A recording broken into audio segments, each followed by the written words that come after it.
неделя эта будет очень напряженной. Во-первых, Дальневосточный форум «Умный город».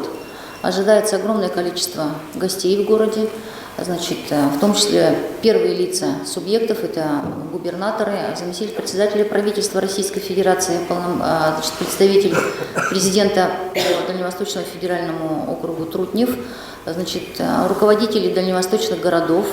Поэтому по программе Дальневосточного форума, значит, надо будет как следует еще раз посмотреть, последним взглядом окинуть, что мы там не доработали. Ну и просьба, конечно, как везде происходит, к приезду гостей надо как следует прибраться.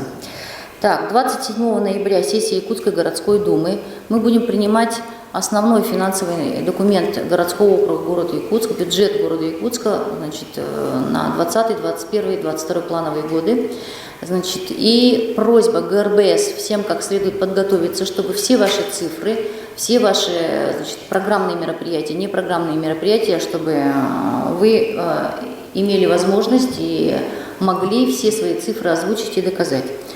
И, как вы услышали из информации начальника управления культуры, начинаются первые мероприятия фестиваля «Зима», начинается, значит, в Якутии, вот в части проведения гастрономического фестиваля «Вкус Якутии».